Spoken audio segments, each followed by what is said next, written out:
रासायनिक पदार्थ जो अभिक्रिया के वेग में तो क्या करते हैं, वृद्धि कर देते हैं, लेकिन अभिक्रिया के पश्चात स्वयं ज्यों के त्यों प्राप्त होते हैं, यानी जैसा हमने इनको अभिक्रिया में डाला था वैसे के वैसे ही प्राप्त हो जाते हैं, तो ऐसे पदार्थ कहलाते हैं उत्प्रेरक।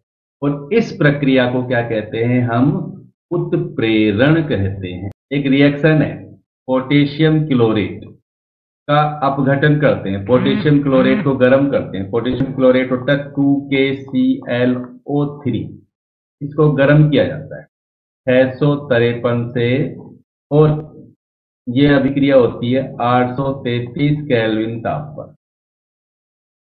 इस ताप पर आस पर इसको गर्म करते हैं तो इसका अपघटन हो जाता है किसमें, 2KCl प्लस 3O2। 653 से 873 केल्विन ताप पर होती है अभी, ठीक है, ये ध्यान रखें। अपघटन हो रहा है, यदि उच्च ताप पर अभिक्रिया संपन्न हो रही है, बहुत ज्यादा ताप पर गर्म करेंगे पोटेशियम क्लोरेट को, KClO3 को, तो इसका अपघटन होगा KCl में और 3O2 के, ऑक्सीजन और पोटेशियम क्लोराइड में टूट जाता है। लेकिन अगर इस अभिक्रिया को हम किसी उत्प्रेरक की उपस्थिति में करवाएं, जैसे इस अभिक्रिया को हम मैग्नीज डाइऑक्साइड की उपस्थिति में करवाते हैं, मैग्नीज डाइऑक्साइड MnO2 की प्रेजेंस में अगर इस रिएक्शन को करवाया जाता है तो अभिक्रिया कम ताप पर ही संपन्न हो जाती है, निम्न ताप पर ही संपन्न हो जाती है। और यह अभिक्रिया संपन्न हो जाती है कितने ताप पर, 473 से 633 केल्विन ताप पर यह अभिक्रिया संपन्न हो जाती है। इन टेम्परेचर में क्या आ गई, कमी आ गई, ठीक है।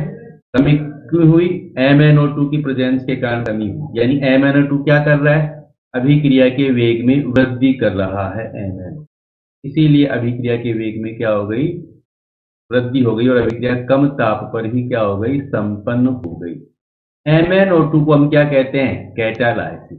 MnO2 ही क्या है यहाँ पर, यही कैटालाइसिस हो, यही कैटालिस्ट होता है। MnO2 क्या है यहाँ पर, कैटालिस्ट है, कैटालिस्ट यानी उत्प्रेरक है MnO।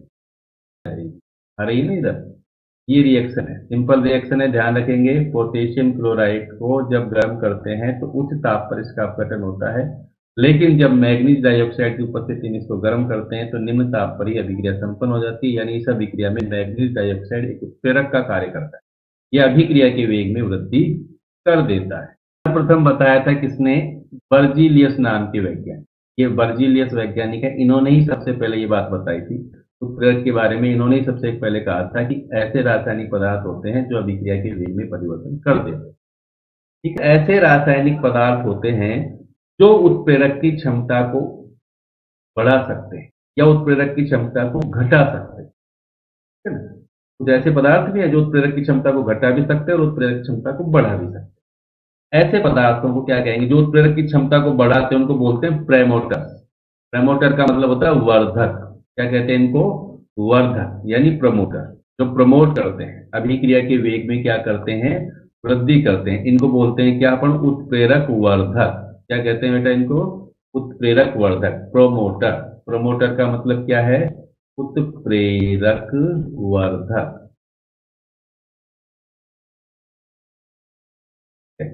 और एक होते हैं पॉइजन्स। पॉइजन्स का मतलब है जो उत्प्रेरक के लिए किसका काम करते हैं, विष का काम करते हैं, जिनको बोलते हैं उत्प्रेरक विष। क्या नाम से पता चल रहा है, उत्प्रेरक वर्धक जो उत्प्रेरक की क्षमता को बढ़ाते हैं, उत्प्रेरक विष जो उत्प्रेरक की क्षमता को कम कर देते हैं। उत्प्रेरक वर्धक जो उत्प्रेरक की क्षमता को बढ़ाएंगे, उत्प्रेरक विष जो उत्प्रेरक की क्षमता को घटाएंगे। और एग्जाम्पल, उत्प्रेरक वर्धक का एग्जाम्पल देखें अपन, हाबर विधि के द्वारा, हाबर विधि होती है जिससे हम अमोनिया का संश्लेषण करते हैं। हाबर विधि से अमोनिया का निर्माण होता है, N2 नाइट्रोजन की CH2 हाइड्रोजन से क्रिया होती है, जहां Fe उत्प्रेरक होता है, इसके कारण अमोनिया का संश्लेषण होता है इस विधि, ठीक है। लेकिन यहाँ अब Fe की कार्य क्षमता को बढ़ाने के लिए यहाँ एक और पदार्थ डाला जाता है, जिसको का नाम क्या है, MO, मोलिब्डेनम। MO, molybdenum. और ये जो मोलिब्डेनम है ना, ये क्या है, ये है प्रमोटर। क्या है ये, प्रमोटक है, ये उत्प्रेरक वर्धक। ठीक हो गई बात। ये उत्प्रेरक वर्धक है। एमओ का काम क्या है, ये एफ ई की क्षमता को बढ़ाते जाए, एफ ई फिर ज्यादा क्षमता से काम करता है, ये ध्यान रखें। दूसरा हमने देखा उत्प्रेरक विष। उत्प्रेरक विष जो उत्प्रेरक के लिए विष का काम करे, जो उत्प्रेरक की क्षमता को कम करे, वो उत्प्रेरक विष होता है। उत्प्रेरक विष का एग्जाम्पल देखें हम, ये उत्प्रेरक विष का एग्जाम्पल है दूसरा। देखो जिसमें उत्प्रेरक के लिए विष का काम करेगा कोई पदार्थ, जैसे H2O2 का अपघटन करते हैं अपन, H2O2 हाइड्रोजन पेरोक्साइड, इसका अपघटन होता है तो बनता है 2H2O प्लस O2, और यहां उत्प्रेरक का काम करता है कौन, प्लेटिनम। प्लेटिनम उत्प्रेरक की प्रेजेंस में H2O2 का अपघटन तेजी से होता है। लेकिन अगर इसमें हम डाल दें HCN, HCN ऐसा पदार्थ है जो उत्प्रेरक के लिए विष का काम करता है, ये प्लेटिनम की क्षमता को घटा देता है। ये उत्प्रेरक विष है, यहाँ पर है, क्या है यहाँ पर, उत्प्रेरक के लिए विष का काम करता है। ठीक है, कई बार एग्जाम में आ जाता है, हम कंफ्यूज हो जाते हैं, जैसे उत्प्रेरक क्या है और उत्प्रेरक वर्धक क्या है, इन दोनों में डिफरेंस समझ में आना चाहिए सबको। उत्प्रेरक वर्धक तो क्या करता है, अभिक्रिया के वेग में वृद्धि करता है, ये ध्यान रखेंगे। उत्प्रेरक वर्धक क्या करता है, अभिक्रिया के वेग में वृद्धि करता है, और उत्प्रेरक क्या करता है, अभिक्रिया के वेग में वृद्धि करता है, और उत्प्रेरक वर्धक क्या करता है, उत्प्रेरक की क्षमता को बढ़ाता है। उत्प्रेरक की क्षमता को बढ़ाए वो उत्प्रेरक वर्धक है, और जो अभिक्रिया के वेग को बढ़ाए वो उत्प्रेरक। ठीक है, उत्प्रेरण दो प्रकार का होता है, तो होता है होमोजीनियस और दूसरा होता है हेटेरोजीनियस, समांगी और विषमांगी उत्प्रेरण। होमोजीनियस का मतलब क्या है, समांगी, और हेटेरोजीनियस का मतलब क्या है, विषमांगी उत्प्रेरण। ठीक है, समांगी और विषमांगी उत्प्रेरण बिल्कुल सरल है, नाम से पता चला। समांगी का मतलब समांगी, समान अंग, विषमांगी का मतलब असमान। तो अभिक्रिया में कौन भाग लेते हैं, अभिकारक। अभिकारक से बनता है उत्पाद, अभिक्रिया के वेग में वृद्धि करने के लिए हम उसमें डाल देते हैं उत्प्रेरक। तो शुरुआत में अभिकारक होता है और अभिकारक में होता है उत्प्रेरक, तो बाद में बनता है। अब हम यहां देखेंगे कि जो अभिकारक है और जो उत्प्रेरक है उनकी भौतिक अवस्था की बात कर रहे हैं यहां पर। अगर अभिकारक और उत्प्रेरक की भौतिक अवस्था समान है तो वो हो जाएगा समांगी उत्प्रेरक। अगर अभिकारक और उत्प्रेरक की भौतिक अवस्था समान नहीं है उसे कह देंगे अपन विषमांगी उत्प्रेरण। समझ में आ रहा है सबको। समांगी का मतलब क्या हो गया, जहां अभिकारक और उत्प्रेरक की भौतिक अवस्था क्या है, समान। अगर भौतिक अवस्था असमान है तो उसको क्या कहेंगे, हम उसको कहेंगे विषमांगी उत्प्रेरण। नाम से पता चल रहा है समांगी क्या है और विषमांगी क्या है। देखो पहले अपन होमोजीनियस की बात करते हैं, समांगी उत्प्रेरण की बात करते हैं। पहले मैंने कहा समांगी का मतलब भौतिक प्रावस्था समान। भौतिक प्रावस्था क्या होगी, समान होगी। अब भौतिक प्रावस्था किस किस की होगी समझ में आएगा। किस किस की भौतिक प्रावस्था की बात करेंगे अपन यहाँ, अभिकारक और उत्प्रेरक, इन दोनों की भौतिक प्रावस्था समान है तो होमोजीनियस कैटालाइसिस होता है, समांगी उत्प्रेरक। भौतिक प्रावस्था समान होने से मतलब क्या है कि अभिकारक यदि गैस है, अभिकारक यदि गैस है तो उत्प्रेरक भी क्या है, गैस। अभिकारक यदि ठोस है तो उत्प्रेरक भी क्या होगा, ठोस। अभिकारक यदि द्रव है तो उत्प्रेरक भी क्या होगा, द्रव। कुछ एग्जाम्पल से समझते हैं, कुछ एग्जाम्पल देखते हैं समांगी उत्प्रेरण के। जैसे SO2 का ऑक्सीकरण करते हैं अपन, SO2 का ऑक्सीकरण करते हैं NO की प्रेजेंस में। यहाँ SO2 गैस है, ऑक्सीजन से इसकी क्रिया करवाते हैं और यहाँ उत्प्रेरक डालते हैं कौन सा, NO गैस। देखो यहाँ पर उत्प्रेरक NO गैस है और दोनों अभिकारक SO2 भी गैस और O2 दोनों गैस है यहाँ पर। और यहाँ उत्पाद बनता है क्या, SO3, वो भी क्या होगा, वो भी गैस हो गया। SO3 बनता है, ये भी गैस स्टेट। सल्फर डाइऑक्साइड का ऑक्सीकरण हो गया सल्फर ट्राइऑक्साइड में, ये एक समांगी उत्प्रेरण का एग्जाम्पल है। और देखें, एस्टर का जल अपघटन करते हैं, मेथिल एसीटेट का जल अपघटन करते हैं अपन। मेथिल एसीटेट क्या होता है? CH3COO, मेथिल एसीटेट का एग्जाम्पल। ये लिक्विड होता है, द्रव अवस्था में पाया जाता है। इसका जल अपघटन करते हैं अपन, यानी इसकी जल से अभिक्रिया करवाते हैं, जल भी लिक्विड है। यहाँ उत्प्रेरक होता है HCl अम्ल, कोई अम्ल लेते हैं, HCl ले सकते हैं यहाँ पर। अम्ल है तो वो भी लिक्विड ही होगा, यानी एक्वस होगा। एक्वस का मतलब जल में उसका सॉल्यूशन होगा, और जल में सॉल्यूशन है तो वो लिक्विड है ही है। अब इसका हाइड्रोलाइसिस हो जाएगा, इसका अपघटन हो जाएगा, तो बन जाएगा क्या? CH3COOH, जो एक्वस स्टेट में है। और एक बन जाएगा CH3CH3OH, जो भी एक्वस होगा, जो भी लिक्विड स्टेट में होगा। एक्वस का मतलब जलीय विलयन है, और जलीय विलयन है तो लिक्विड है ही। तो ये भी समांगी उत्प्रेरण का एग्जाम्पल समझ में आ गया। देखो यहाँ अभिकारक लिक्विड फॉर्म में है, और उत्प्रेरक भी लिक्विड। इसी तरह का एग्जाम्पल और देख सकते हैं हम। शर्करा का जल अपघटन करवाएं। शर्करा का एग्जाम्पल देखें अपन। शर्करा होती है C12H22O11। ये शर्करा का सूत्र है, सबको पता है ना शर्करा का सूत्र। ये शर्करा है, इसका जल अपघटन करवाते हैं, और इसका जल अपघटन भी किसी अम्ल की प्रेजेंस में होता है, सल्फ्यूरिक एसिड की प्रेजेंस में करवाते हैं। अब यहाँ देखो C12H22O11 लिक्विड फॉर्म में है यहाँ पर, और जल भी कौन सी फॉर्म में? लिक्विड में है। और ये भी कैसा है? एक्वस स्टेट में है। इसका जल अपघटन होगा तो बन जाएगा, एक तो C6H12O6 प्लस दूसरा भी C6H12O6। यहाँ एक तो क्या है? ग्लूकोज, और दूसरा क्या है यहाँ पर? फ्रुक्टोज। ये अभिक्रियाएं तुमको थोड़ी सी अटपटी लगेंगी अभी, कि अभी अभिक्रियाएं अपनी पढ़ी नहीं है ना, तो थोड़ा सा अटपटा लगेगा, बाद में यही सरल लगने लग जाए। देखो यहाँ पर भी अभिकारक और उत्प्रेरक दोनों ही एक ही अवस्था में है, दोनों की भौतिक अवस्था एक ही है, दोनों ही लिक्विड स्टेट में है। ठीक है, तो ये तीनों एग्जाम्पल, ये एग्जाम्पल सबको याद होनी चाहिए। परीक्षा में पूछ जाते हैं कि समांगी उत्प्रेरण का कोई एक उदाहरण लिखो, या समांगी उत्प्रेरण के कोई दो एग्जाम्पल लिखो, है ना। ये याद होनी चाहिए। होमोजीनियस कैटालाइसिस क्या होता है, समझ में आ गया सबको? बिल्कुल सरल बात है। ये अभिक्रियाएं दो बार लिखोगे तो याद हो जाए।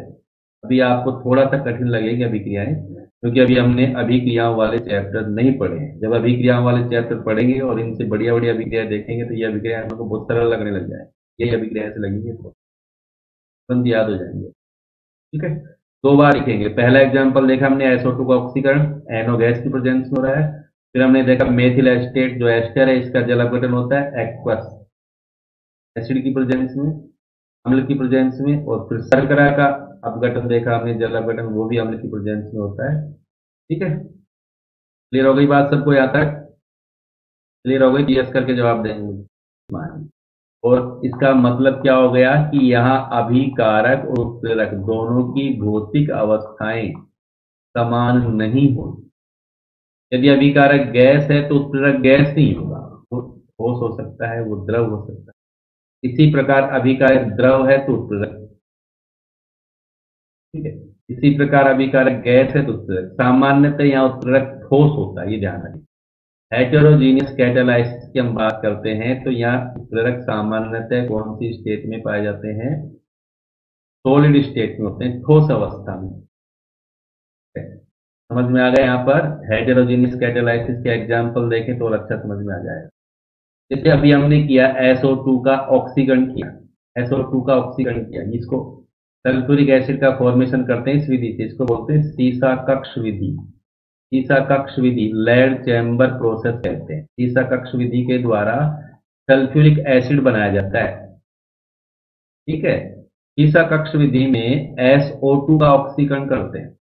का SO2 का ऑक्सीकरण जो कौन सी स्टेट में है? गैसीय स्टेट। ऑक्सीकरण करेंगे, अभी जो अभिक्रिया पड़ी थी ना, सेम वही अभिक्रिया, इससे रिएक्शन होकर के उत्पाद क्या बन जाएगा? SO3 sulphur trioxide. लेकिन यहाँ पर उत्प्रेरक किसका यूज करेंगे अपन? प्लेटिनम का। तो प्लेटिनम कौन सी स्टेट में है? ठोस अवस्था में। ठीक है, सीसा कक्ष विधि में जब सल्फर डाइऑक्साइड का ऑक्सीकरण करते हैं तो प्लेटिनम का उत्प्रेरक के रूप में यूज किया जाता है। क्या यूज करते हैं यहाँ पर? प्लेटिनम का यूज करते हैं उत्प्रेरक के, और प्लेटिनम ठोस अवस्था में है यहाँ पर। देखो प्लेटिनम कौन सी अवस्था में, ठोस अवस्था, जबकि अभिकारक दोनों ही कौन सी अवस्था में है, गैसीय अवस्था। ठीक है? दोबारा सुन लो इसको। हेटेरोजीनियस कैटालाइसिस का मतलब क्या है, यहाँ पर अभिकारक और उत्प्रेरक की भौतिक अवस्था अलग अलग होती है। अभिकारक और उत्प्रेरक की भौतिक अवस्था अलग अलग होती है हेटेरोजीनियस कैटालाइसिस का। पहला एग्जांपल देख रहे हैं अपन, सीसा कक्ष विधि में। इस विधि से सल्फ्यूरिक अम्ल बनाया जाता है। इस विधि में जब SO2 का ऑक्सीकरण करते हैं तो SO3 गैस बनती है, और यहाँ पर प्लेटिनम का यूज करते हैं उत्प्रेरक के रूप में। ठीक है, यहाँ प्लेटिनम क्या है, प्लेटिनम क्या है यहाँ पर, उत्प्रेरक, जो कौन सी अवस्था में है, ठोस अवस्था। और यहाँ पर SO2 गैस है और O2 भी क्या है, गैस। देखो दोनों अभिकारक गैस है यहाँ पर, जबकि प्लेटिनम ठोस है। तो दोनों अलग अलग अवस्था में, अभिकारक तो गैसीय अवस्था में है, जबकि उत्प्रेरक ठोस अवस्था में। ठीक है, तो दोनों की अवस्था अलग अलग हो गई ना, ये दोनों गैसीय अवस्था में, ये ठोस अवस्था में, तो दोनों की भौतिक अवस्था अलग अलग है। इसीलिए इसको हम कहेंगे कौन सा, विषमांगी उत्प्रेरण। ठीक है, दूसरा एग्जाम्पल देखते हैं अपन। जैसे हाबर विधि से अमोनिया का संश्लेषण करते हैं। हाबर विधि, देखो इन विधियों के नाम भी पता होनी चाहिए। आगे अपन पी ब्लॉक कहते रहते ना, पी ब्लॉक तत्व, वहां पर ये विधियां आएंगी।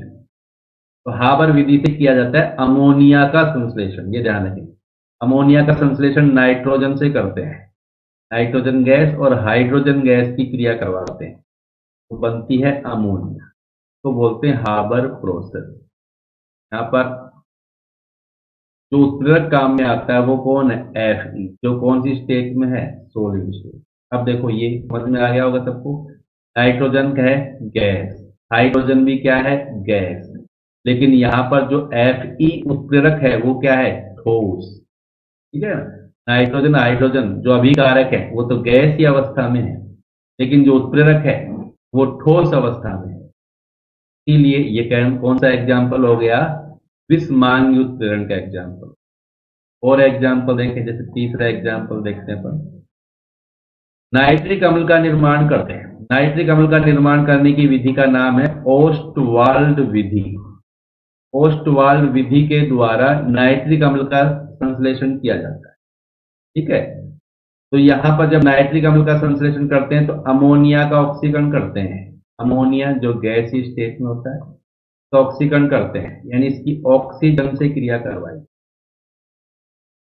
ठीक है, इसकी ऑक्सीजन से क्रिया होती है तो हमें क्या प्राप्त होता है, तो हमें प्राप्त होता है क्या, NO गैस प्लस HO बन जाता है। NO भी गैस स्टेट में है, लेकिन यहाँ जो उत्प्रेरक काम में आता है वो कौन होता है, प्लेटिनम, जो कौन सी अवस्था में है, ठोस अवस्था। समझ में आ गई बात। अमोनिया गैस, ये 5O2 है, ये SO2 नहीं, इसका भी कंफ्यूज हो जाओ, ये है 5O2, 5 ऑक्सीजन के अणु है। और जो प्लेटिनम उत्प्रेरक की उपस्थिति में क्रिया करके ऑक्सीकरण कर देते हैं NO में। यहाँ पर समझ में आ गया होगा सबको, दोनों अभिकारक अमोनिया और ऑक्सीजन दोनों ही क्या है, गैस है, जबकि प्लेटिनम क्या है, यहाँ पर ठोस है। ठीक है, और देखें अपने एक एग्जांपल। वनस्पति तेल का हाइड्रोजनीकरण करते हैं। वनस्पति घी तो सुना है सबने, वनस्पति घी जिसको अपन आम भाषा में डालडा घी बोल देते हैं, है ना। वनस्पति घी से, वनस्पति घी का निर्माण कैसे करते हैं, वनस्पति घी का निर्माण तेलों से किया जाता है। जो वनस्पति तेल होते हैं ना, उन्हीं से वनस्पति घी बनाया जाता है। जब वनस्पति तेल से वनस्पति घी बनाते हैं तो वहां पर भी विषमांगी उत्प्रेरण होता है। वनस्पति तेल जो कौन सी अवस्था में है, लिक्विड अवस्था में हाइड्रोजन गैस पास करते हैं, जो कौन सी अवस्था में, गैस अवस्था में। और यह उत्प्रेरक का काम करता है कौन, निकिल, जो कौन सी अवस्था में, ठोस अवस्था में। निकिल धातु है ना, ये ठोस अवस्था में होता है। फिर बनता क्या है, वनस्पति घी। क्या बन जाता है बेटा, वनस्पति घी बन जाता है।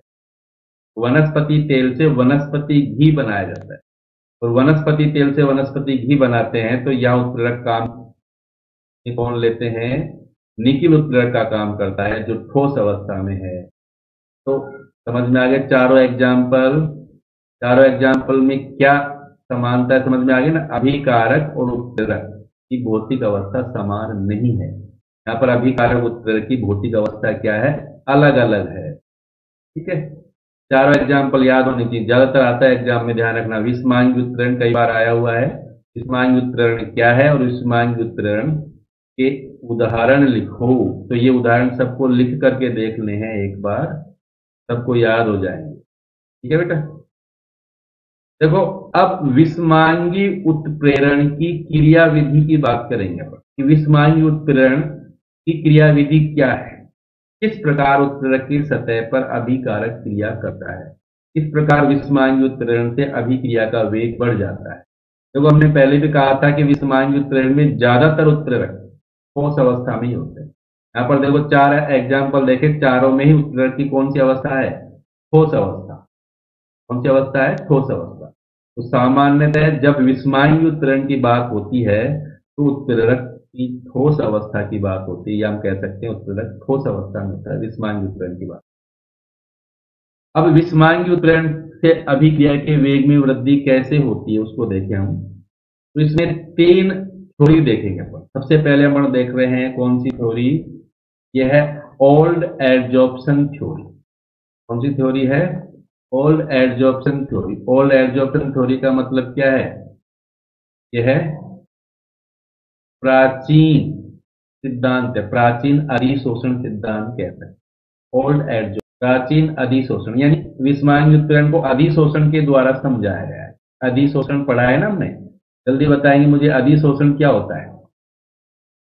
अधिशोषण क्या होता है, हम पढ़ चुके हैं इसी चैप्टर में, अधिशोषण पढ़ा है हमने, इसी चैप्टर में पढ़ा है हमने अधिशोषण। तो अधिशोषण क्या होता है जल्दी बताएंगे। अधिशोषण होता क्या है, इसी चैप्टर में पढ़ा है हमने, अधिशोषण क्या होता है जल्दी बताओ बेटा। अधिशोषण इसी पाठ में पढ़ा है हमने, भूल गए। हाँ, अणुक स्पीशीज का क्या सतह पर संचित होना। यानी बताया है कि अणुक स्पीशीज का सतह पर संचित होना, वो ठोस की सतह भी हो सकती है, वो द्रव की सतह भी हो सकती है। तो अणुक स्पीशीज का ठोस या द्रव की सतह पर संचित होना क्या कहलाता है, क्या कहलाता है। वेरी गुड, दुर्गेश ने बताया कि पदार्थ का ठोस की सतह पर संचित होना, ठोस की सतह पर एकत्रित होना क्या है, अधिशोषण कहलाता है। ओल्ड एडजॉर्प्शन थ्योरी, इसके नाम में आ रहा है एडजॉर्प्शन थ्योरी। एडजॉर्प्शन का मतलब अधिशोषण।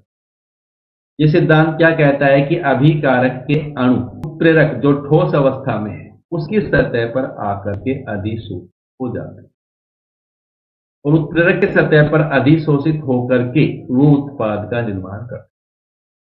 अब प्रश्न बनता है कि उत्प्रेरक की सतह पर आने से ही उसका वेग क्यों बढ़ जाता है। उत्प्रेरक की सतह पर आकर के अभिकारक उत्पाद में बदल जाएंगे, मान के बात को। लेकिन उत्प्रेरक की सतह ऐसा क्या करती है कि अभिक्रिया का वेग बढ़ जाता है, क्या करती है उत्प्रेरक की सतह ऐसा, उत्प्रेरक की सतह पर अभिकारक के अणु आकर के संचित होते हैं, उत्प्रेरक की सतह पर अभिकारकों की सांद्रता बढ़ जाती है। उत्प्रेरक की सतह पर अभिकारकों की सांद्रता क्या हो जाती है, बढ़ जाती है। और हमने पढ़ा है कि सांद्रता बढ़ने से अभिक्रिया का वेग बढ़ जाता है। अभिक्रिया वेग सांद्रता के समानुपाती होता है, पढ़ चुके हैं ना अपन। अभिक्रिया वेग अभिकारकों की सांद्रता के समानुपाती होता है। जब अभिकारक, जैसे ये अभिकारक है, ये भी अभिकारक है, ये उत्प्रेरक की सतह पर आकर के संचित हो जाएंगे, बहुत सारे अभिकारक के अणु यहाँ पर आकर के संचित हो जाएंगे, तो यहाँ सांद्रता बढ़ जाएगी, और सांद्रता बढ़ जाती है तो अभिक्रिया का वेग भी बढ़ जाता है। तो पहली बात तो ये हो गई कि उत्प्रेरक की सतह पर आने से अभिक्रिया का वेग क्यों बढ़ जाता है, क्योंकि उत्प्रेरक की सतह पर अभिकारकों की सांद्रता बढ़ जाती है, जिससे अभिक्रिया का वेग बढ़ जाता है। दूसरी बात, हम ये भी पढ़ चुके हैं कि उत्प्रेरक की सतह पर या किसी ठोस की सतह पर जब गैस का अधिशोषण होता है तो ऊष्मा का उत्सर्जन होता है, ऊष्मा का उत्सर्जन होता है, जिसको बोलते हैं अपन अधिशोषण एंथैल्पी, अधिशोषण ऊष्मा। ठीक है, और अधिशोषण ऊष्मा, जब ऊष्मा प्राप्त होती है तो ऊष्मा के कारण अभिक्रिया के वेग में क्या हो जाती है, वृद्धि। ठीक है, तो दूसरी बात, अधिशोषण एंथैल्पी के कारण अभिक्रिया का वेग बढ़ जाता है। अधिशोषण ऊष्मा अभिक्रिया वेग में वृद्धि करने में काम आती है। ठीक है, तो ये कहता है प्राचीन अधिशोषण सिद्धांत। सबको समझ में आ गया, दोबारा सुनेंगे। ये सिद्धांत क्या कहता है कि अभिकारक के अणु उत्प्रेरक की सतह पर, जो ठोस उत्प्रेरक है उसकी सतह पर आकर के क्या हो जाते हैं, अधिशोषित हो जाते हैं और वहां पर अभिकारक क्रिया करके उत्पाद में परिवर्तित। अब प्रश्न पूछेगा कि अभिक्रिया का वेग क्यों बढ़ जाता है फिर, तो इसके दो कारण बताए मैंने। पहला कारण क्या बताया कि उत्प्रेरक की सतह पर जब अभिकारक के बहुत सारे अणु आकर के अधिशोषित होते हैं तो यहाँ अभिकारकों की सांद्रता ज्यादा हो जाने से अभिक्रिया का वेग बढ़ जाता है। दूसरी बात, जब गैसीय अभिकारक उत्प्रेरक की सतह पर अधिशोषित होता है तो ऊष्मा का उत्सर्जन होता है, जिसे अपन कहते हैं अधिशोषण ऊष्मा। और ये अधिशोषण ऊष्मा अभिक्रिया के वेग में वृद्धि करने में क्या होती है, प्रयुक्त होती है, अभिक्रिया का वेग बढ़ा देती है। ठीक है बच्चों, ये था ओल्ड एडजॉर्प्शन थ्योरी, प्राचीन अधिशोषण से। इंटरमीडिएट थ्योरी तो कहते हैं मध्यवर्ती सिद्धांत। मध्यवर्ती हम पढ़ चुके हैं, मध्यवर्ती सिद्धांत पढ़ा है क्या हमने, जल्दी। क्या कहती है, जैसे दो अभिकारक हैं A प्लस C, ये दो अभिकारक हैं, पहले क्या करते हैं, ये इंटरमीडिएट बनाते हैं, एक ऐसी स्पीशीज बनाते हैं जिसकी ऊर्जा बहुत ज्यादा होती है। अभिकारक आपस में क्रिया करके और एक मध्यवर्ती बनाते हैं। मध्यवर्ती एक उच्च ऊर्जा वाली स्पीशीज होती है, जैसे ए और बी की क्रिया हुई तो ए और बी के बीच में ये वीक बॉन्ड बन गया, ये एक मध्यवर्ती है। यहाँ पर क्या बन गया, ये मध्यवर्ती। तो ये मध्यवर्ती बाद में किसमें बदल जाता है, उत्पाद में बदल, पहले मध्यवर्ती बनता है, ऐसा कहा गया। ये सिद्धांत भी यही कहता है कि अभिकारक जो गैसीय अवस्था में है वो उत्प्रेरक की सतह पर आते हैं और मध्यवर्ती बनाते हैं और ये मध्यवर्ती बाद में उत्पाद में टूट जाते हैं। जैसे यहाँ एक एग्जाम्पल दिया हुआ है, यहाँ दो रिएक्टेंट है, reactant A, reactant B, reactant A और रिएक्टेंट बी। ठीक है, ये दोनों रिएक्टेंट उत्प्रेरक की सतह पर देखो अधिशोषित हो गए और फिर क्या बनाते हैं, ये यहाँ पर मध्यवर्ती बना लेते हैं और ये मध्यवर्ती बाद में टूट जाता है, इसमें उत्पाद में। ठीक है बेटा, यही है मध्यवर्ती सिद्धांत। सिंपल सा सिद्धांत, अभिकारक के अणु आपस में मिलकर के मध्यवर्ती बनाते हैं और मध्यवर्ती कहां पर आकर के बनता है, उत्प्रेरक की सतह पर आकर बन जाता है। अब नेक्स्ट थ्योरी जो सर्वमान्य थ्योरी है, जो आज की थ्योरी है, जो इंपॉर्टेंट थ्योरी है, जिसको ही इसी थ्योरी को माना जाता है, ये जो हम नेक्स्ट थ्योरी पढ़ेंगे उसको कहते हैं modern adsorption theory. Modern adsorption theory, आधुनिक अधिशोषण सिद्धांत।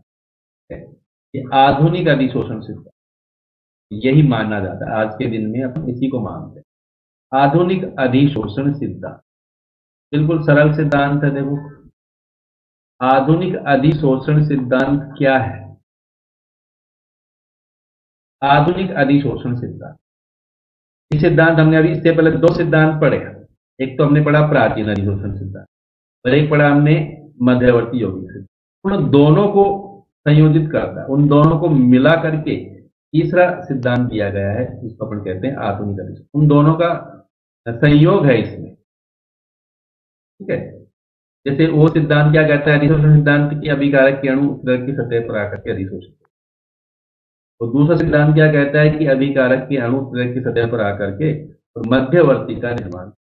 ये उन दोनों को अपना रहा है, दोनों को मिला करके फिर ये नया सिद्धांत आ गया। ये सिद्धांत क्या कहता है कि अभिकारक के अणु अधिशोषित होते हैं, अधिशोषित होकर के मध्यवर्ती बनाते हैं और मध्यवर्ती से टूट करके उत्पाद में बदल जाते हैं। दोनों बातें बता रहा है। इसको अपन 5 बिंदुओं से समझ सकते हैं। 5 बातें हैं इस सिद्धांत में, 5 बातें होती हैं। सबसे पहले क्या होता है, अभिकारक के अणु उत्प्रेरक की सतह पर आकर के उत्प्रेरक की तरफ आते हैं, यानी विस्तृत होते हैं, उत्प्रेरक की तरफ आते हैं अभिकारक के। ठीक है, अभिकारक के अणु इसकी तरफ आते हैं, उत्प्रेरक की तरफ आते हैं, उत्प्रेरक की तरफ विस्तृत होते हैं, यानी जहां ज्यादा सांद्रता है ना अभिकारक की, वहां से उत्प्रेरक की सतह की तरफ विस्तृत हो जाते हैं। उसके बाद में क्या होता है, उत्प्रेरक की सतह पर आकर के इनका एडजॉर्प्शन होता है। अभिकारक अणु उत्प्रेरक की सतह पर, एडजॉर्प्शन का मतलब अधिशोषित हो जाता है। अभिकारक अणु उत्प्रेरक की सतह पर क्या होते हैं, अधिशोषित। ठीक है, उत्प्रेरक की सतह पर क्या हो जाते हैं, ये अधिशोषित हो जाएंगे। उत्प्रेरक की सतह पर जाकर के संचित हो जाएंगे, एकत्रित हो जाएंगे। फिर क्या होता है तीसरे नंबर पर, जब ये अधिशोषित हो जाएंगे उसके बाद में मध्यवर्ती का निर्माण करेंगे। क्या बनाएंगे? मध्यवर्ती बनाएंगे। और फिर क्या होगा 4 नंबर पर, ये मध्यवर्ती किस में टूट जाता है? उत्पाद में टूट जाता है। मध्यवर्ती क्या बनाता है? उत्पाद बनाता है, उत्पाद में टूट जाए और फिर ये उत्पाद उत्प्रेरक की सतह से हट करके दूर चला जाए, उत्पाद का विस्तरण हो जाएगा। जब उत्पाद दूर चला जाएगा तो फिर दोबारा वहां पर अभिकारक आएगा, फिर इसी तरह पूरी प्रक्रिया होगी। ठीक है, तो ये 5 बातें बताई इस सिद्धांत। अब तो देखो ये डायग्राम देखो, यहाँ पर ये उत्प्रेरक की सतह है, यहाँ पर इसकी सतह यहाँ पर ये है उत्प्रेरक, ठोस उत्प्रेरक की सतह। ये उत्प्रेरक की सतह पर ये जो दिखाई दे रही है हमें, इनको बोलते हैं उत्प्रेरक के सक्रिय केंद्र, एक्टिव सेंटर्स कहते हैं। क्या है ये उत्प्रेरक के सक्रिय केंद्र? सक्रिय केंद्र इनको अपन मुक्त संयोजकताएं भी कह सकते हैं। ये ऐसी संयोजकताएं हैं जिन पर जाकर के अभिकारक के अणु बंद बना लेते हैं। ये मुक्त संयोजकताएं जिनको सक्रिय केंद्र कहते हैं, इन्हीं से जाकर के बॉन्ड बनाते हैं अभिकारक। ये 2 अभिकारक हैं A प्लस B। ये उत्प्रेरक की तरफ आते हैं, उत्प्रेरक की तरफ आते हैं अपनी अधिक सांद्रता से, और उत्प्रेरक की सतह पर आकर के क्या हो गए? ये अधिशोषित हो गए। यहाँ पर क्या बना लिया इन्होंने? बॉन्ड बना लिया उत्प्रेरक की सतह का, और उस पर क्या हो गई? ये अधिशोषित हो गए। फिर क्या होता है इसके बाद? ये अभिकारक के अणु उत्प्रेरक की सतह पर अधिशोषित होने के बाद देखो इनके बीच में बॉन्ड बन गया, और ये क्या बन गया? मध्यवर्ती बन गया। ये क्या बना लिया यहाँ पर इन्होंने? मध्यवर्ती बना लिया। और ये मध्यवर्ती फिर इसमें टूट गया उत्पाद, ए बी उत्पाद बन गया, यहाँ पर प्रोडक्ट बन गया। ठीक है, और फिर ये ए बी प्रोडक्ट यहाँ से हट करके कहाँ चला जाएगा? उत्प्रेरक से हट जाएगा, हट करके बाहर चला। फिर हो गई बात, समझ में आ गया सबको? सबसे पहले क्या हो रहा है? उत्प्रेरक कहाँ? उत्प्रेरक की सतह पर कौन आ रहे हैं? अभिकारक के अणु विस्तृत हो रहे हैं। फिर क्या करते हैं? ये उत्प्रेरक की सतह पर आकर के अधिशोषित हो। फिर क्या कर रहे हैं? ये मध्यवर्ती बना रहे हैं, इंटरमीडिएट बना। फिर क्या हो रहा है? इंटरमीडिएट टूट करके उत्पाद बन गए। और फिर क्या हुआ? ये उत्पाद उत्प्रेरक की सतह से निकल करके कहाँ चले गए? बाहर चले गए। ठीक है, यही है आधुनिक अधिशोषण। क्लियर हो गया सबको? आधुनिक अधिशोषण सिद्धांत समझ में आ गया सबको? अधिशोषण सिद्धांत समझ में आ गया सबको? डायग्राम बना करके देखेंगे सब, है ना? इस डायग्राम को बना करके देखना है तो और अच्छा समझ में आ जाए। ये रिएक्टिंग मॉलिक्यूल्स मतलब अभिकारक हैं, उत्प्रेरक की सतह पर आकर के क्या हो गए? एडजॉर्ब हो गए, यानी अधिशोषित हो गए। फिर यहाँ इन्होंने इंटरमीडिएट यानी मध्यवर्ती बना लिया। फिर यहाँ से ये प्रोडक्ट के रूप में अलग हो गए और दूर चले गए। हम बात करेंगे उत्प्रेरक के गुणों की। क्या देखेंगे अपन? उत्प्रेरक के कुछ इंपॉर्टेंट फीचर्स देखेंगे, इंपॉर्टेंट प्रॉपर्टीज हैं, वो ध्यान देंगे उन पर। सबसे पहले अपन बात करेंगे सक्रियता। इसकी बात करेंगे अपन सबसे पहले। सक्रियता का मतलब क्या है? एक्टिविटी। एक्टिविटी क्या होती है? सक्रियता।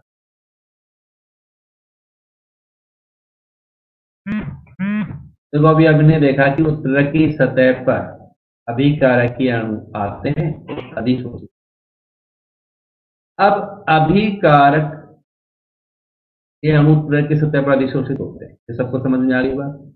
अब उत्प्रेरक की सक्रियता इसी पर डिपेंड करेगी कि अभिकारक के अणुओं का कितना ज्यादा अधिशोषण होगा। रसावशोषण की क्षमता जितनी ज्यादा होगी, रसावशोषण जानते हैं सब, तो हम रासायनिक अधिशोषण भी कहते हैं। रसावशोषण, रासायनिक अधिशोषण, 2 तरह के अधिशोषण पढ़े हमने। एक तो भौतिक अधिशोषण पढ़ा है हमने, और एक रासायनिक अधिशोषण। तो जब अभिकारक के अणु उत्प्रेरक की सतह पर आकर के रासायनिक अधिशोषण करते हैं, यानी रसावशोषण करते हैं, ठीक है, जितना ज्यादा रसावशोषण होगा, रसावशोषण करने की क्षमता जितनी ज्यादा होगी, अभिकारक के अणु जितने ज्यादा रासायनिक अधिशोषण करेंगे उत्प्रेरक की सतह पर, इसका मतलब उत्प्रेरक की सक्रियता उतनी ही ज्यादा है। उत्प्रेरक की सक्रियता को किससे देखेंगे अपन? उस पर अभिकारक के अणु कितनी ज्यादा रासायनिक रूप से अधिशोषण, रसावशोषण कर रहे हैं। और उत्प्रेरक की सतह पर अभिकारक के अणु आकर्षण बल जो बनाते हैं, तो अभिकारक के अणु उत्प्रेरक की सतह पर आकर्षण बल बनाएंगे, आकर्षण बल के द्वारा ही तो संयोजित होते हैं। आकर्षण बल कितना ज्यादा प्रबल है उस पर भी डिपेंड करता है। दो बातें उत्प्रेरक की सक्रियता को बताती है। पहला तो रसावशोषण ज्यादा होना चाहिए। उत्प्रेरक की सतह पर रसावशोषण जितना ज्यादा होता है ना अभिकारक का, इसका मतलब उत्प्रेरक उतना ही अच्छा है, उतना ही ज्यादा एक्टिव है, उतना ही ज्यादा सक्रिय है। ठीक है। और उत्प्रेरक की सतह पर अभिकारक के अणु के द्वारा जो आकर्षण होता है वो आकर्षण भी क्या होना चाहिए, अच्छा होना चाहिए, प्रबल होना चाहिए। तो उत्प्रेरक ज्यादा एक्टिव माना जाता है। लेकिन यहां पर एक बात और ध्यान रखेंगे कि यह आकर्षण बल बहुत ज्यादा प्रबल भी नहीं होना चाहिए, क्योंकि अगर अभिकारक के अणु उत्प्रेरक की सतह पर ज्यादा मजबूती से जुड़ जाएंगे, मान लीजिए उत्प्रेरक की सतह और ये अभिकारक के अणु है ए और बी, अगर ये बॉन्ड इनके बीच में उत्प्रेरक की सतह और अभिकारक के बीच का जो बॉन्ड है वो ज्यादा प्रबल हो गया ना, तो वो भी दिक्कत करेगा। क्योंकि बॉन्ड ज्यादा प्रबल हो गया तो फिर ये तो हटेगा ही नहीं, हटना भी तो जरूरी है। उत्प्रेरक की सतह पर परमानेंट थोड़ी रहते हैं, या क्रिया करेंगे और हट जाएंगे। तो ये बंध भी ज्यादा प्रबल नहीं होना चाहिए, आकर्षण बल भी बहुत ज्यादा प्रबल नहीं होना चाहिए। ठीक है। ये यहाँ से हटे रहने चाहिए, हटते रहेंगे तभी तो अभिकारक के दूसरे अणु की सतह पर आते रहेंगे। अगर ये यहाँ जकड़ करके बैठ जाएंगे तो उत्पाद भी नहीं बनेगा और अभिकारक के दूसरे अणु भी यहाँ पर नहीं आ पाएंगे, तो अभिक्रिया के वेग में वृद्धि भी नहीं हो पाएगी। ठीक है। तो उत्प्रेरक की सक्रियता दो बातों पर डिपेंड करती है, ध्यान रखना है सबको। पहली बात, उत्प्रेरक की सतह पर अभिकारक का रसावशोषण ज्यादा होना चाहिए। ठीक है।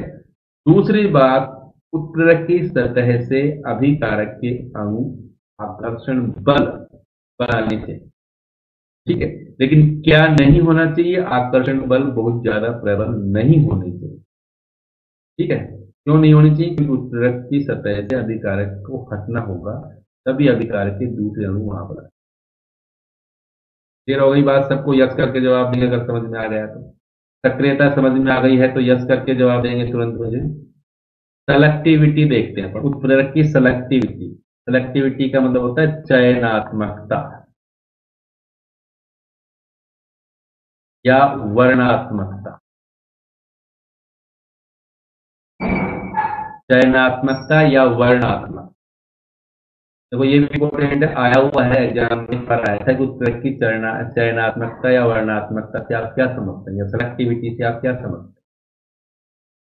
देखो सेलेक्टिविटी का मतलब क्या है, उत्प्रेरक, जैसे उत्प्रेरक हमने कहा कि उत्प्रेरक अभिक्रिया के वेग में वृद्धि करता है। क्या एक ही उत्प्रेरक सभी अभिक्रियाओं में काम आ सकता है? नहीं आता है। एक ही उत्प्रेरक सभी अभिक्रियाओं में काम नहीं आता है। एक अभिक्रिया है तो उसके लिए कोई एक विशेष उत्प्रेरक ही होता है, समझ गए? एक अभिक्रिया है तो उसके लिए कोई एक विशेष उत्प्रेरक ही काम करता है। जैसे एक चाबी किसी एक ताले को ही खोल सकती है, एक चाबी से हम सभी ताले खोल सकते हैं क्या? नहीं खोल सकते।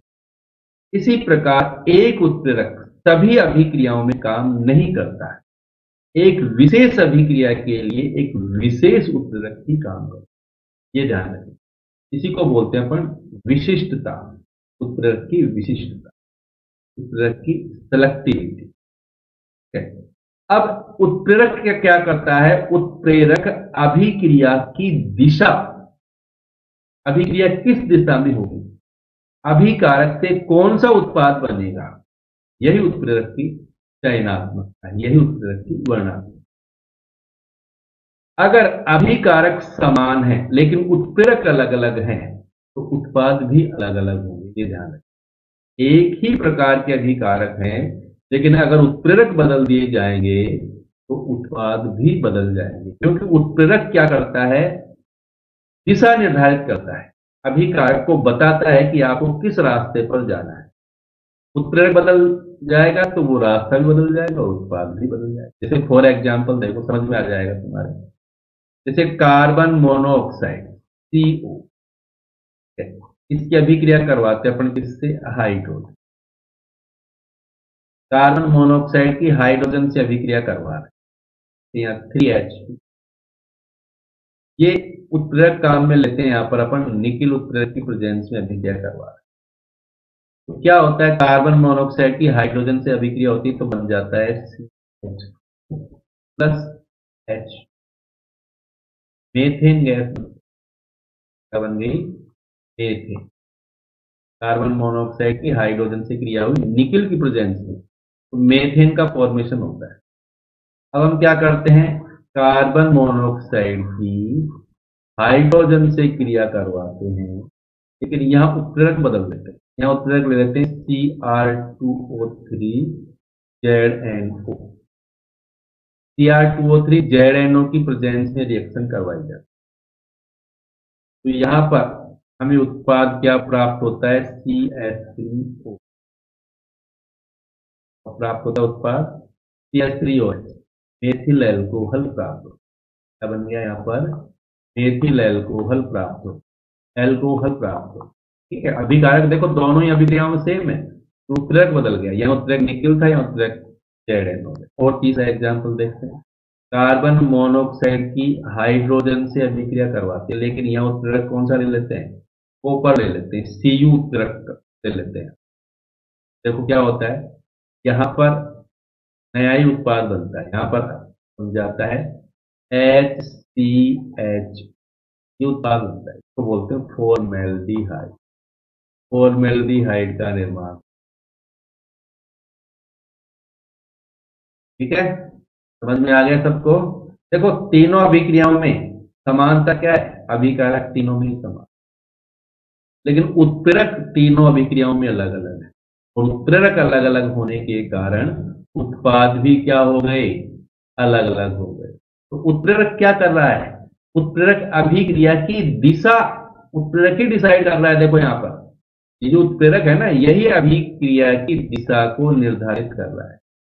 अभिकारक समान होने से उत्पाद समान बनेगा ऐसा नहीं है, वहां उत्प्रेरक पर भी डिपेंड करता है, क्योंकि उत्प्रेरक ही उसकी दिशा को बताता है कि आपको किस दिशा में जाना है, कौन सा उत्पाद बनाना है। ये कौन डिसाइड कर रहा है, उत्प्रेरक।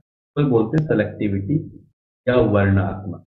तो हम बात करेंगे एक विशेष प्रकार की उत्प्रेरण की, जिसको बोलते हैं safe selective catalysis. Safe selective catalysis क्या होता है, सेफ सेलेक्टिव, नाम ही आ रहा है सेफ सेलेक्टिव। सेफ का मतलब क्या है, आकार है, सेफ का मतलब आकार, सेलेक्टिव का मतलब वर्णात्मक। और कैटालाइसिस का मतलब तो समझते हो, उत्प्रेरण, आकार वर्णात्मक उत्प्रेरण। और ये कौन होता है, जियोलाइट।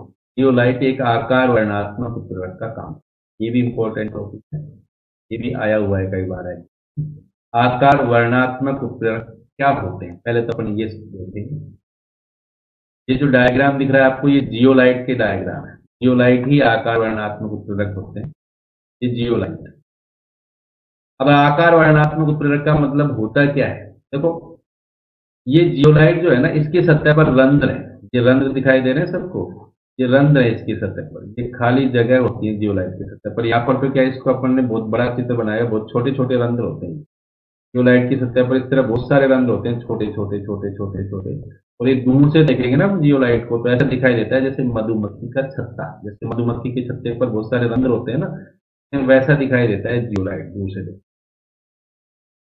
देखो अभिकारक के अणु क्या करते हैं, इस जियोलाइट के रंध्रों में आते हैं। ये जो रंध्र है ना जियोलाइट के, इन रंध्रों में आते हैं अभिकारक के अणु, और यहाँ आकर के रुकते हैं और अभिक्रिया करके उत्पाद बनाते हैं और वापस बाहर निकल करके चले जाते हैं।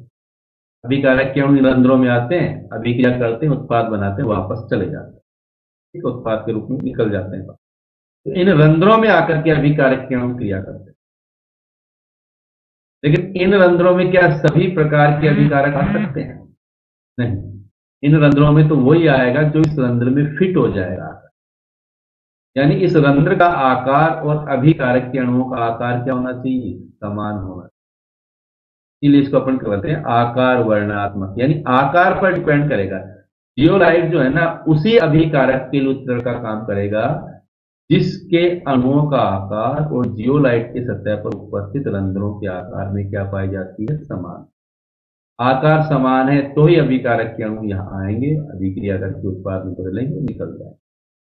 ठीक है, इसलिए इस उत्प्रेरण को हमने क्या कहा, आकार वर्णात्मक उत्प्रेरण। क्लियर हो गई बात। तो आकार वर्णात्मक उत्प्रेरण की डेफिनेशन बोले तो क्या कहेंगे अपन, ऐसा उत्प्रेरण जो अभिकारक के अणुओं के आकार और उत्प्रेरक की सतह पर उपस्थित रंध्रों के आकार पर निर्भर करता है, उसे आकार वर्णात्मक यानी शेप सेलेक्टिव कैटालाइसिस कहते हैं। तो शेप सेलेक्टिव कैटालाइसिस का काम करता है कौन? जियोलाइट। जियोलाइट इस प्रकार का कैटालाइसिस, जियोलाइट की सतह पर मधुमक्खी के छत्ते के समान रंध्र होते हैं। इन रंध्रों में अभिकारक अणु आते हैं, उत्पाद बनाते हैं और बाहर निकल जाते हैं।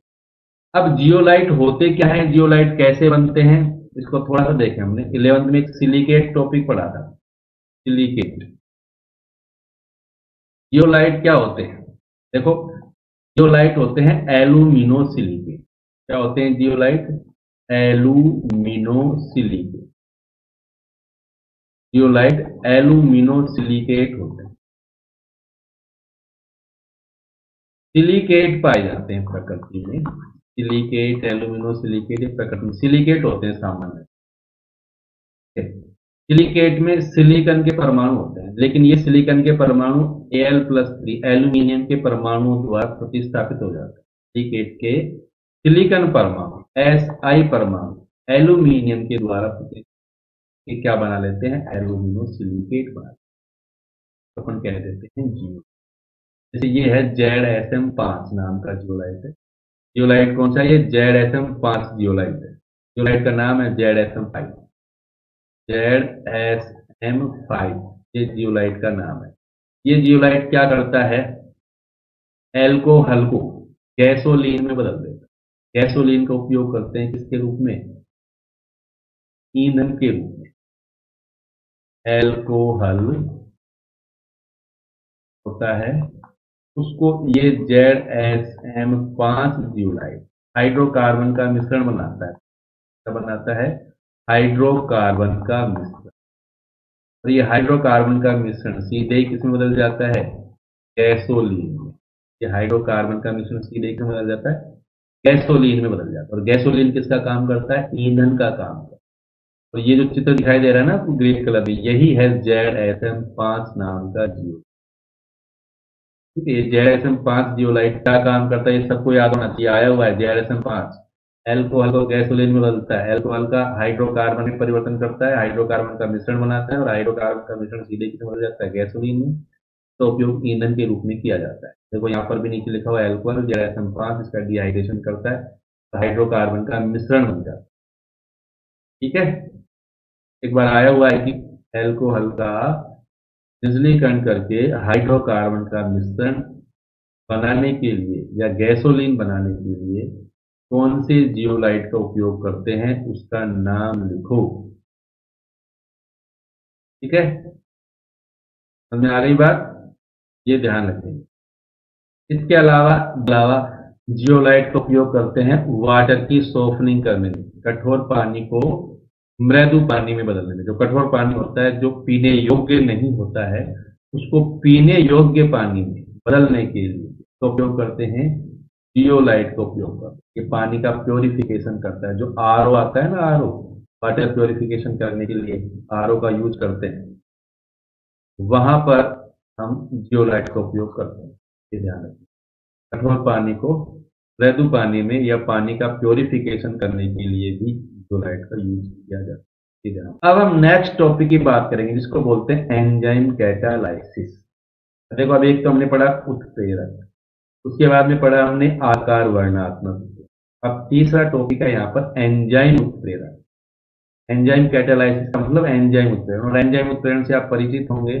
आपने बायो के अंदर एंजाइम्स पढ़े हैं, बायो के स्टूडेंट्स ने तो बायो के अंदर एंजाइम्स पढ़े हैं ना सबने। एंजाइम उत्प्रेरण,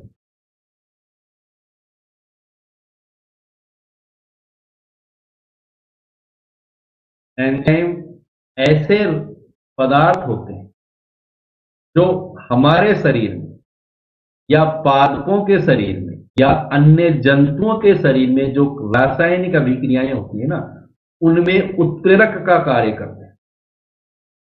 ठीक है, ऐसे पदार्थ जो जंतु और पादपों में होने वाली रासायनिक अभिक्रियाओं में उत्प्रेरक का कार्य करते हैं, उन्हें क्या कहते हैं? एंजाइम कहते हैं। ठीक है, ये ध्यान रखेंगे। अपने शरीर में बहुत सारी केमिकल रिएक्शंस होती हैं, पादपों में भी बहुत सारी केमिकल रिएक्शंस होती हैं। उन केमिकल रिएक्शंस में जो उत्प्रेरक होते हैं वही क्या होते हैं, उन्हें अपन कह देते हैं एंजाइम।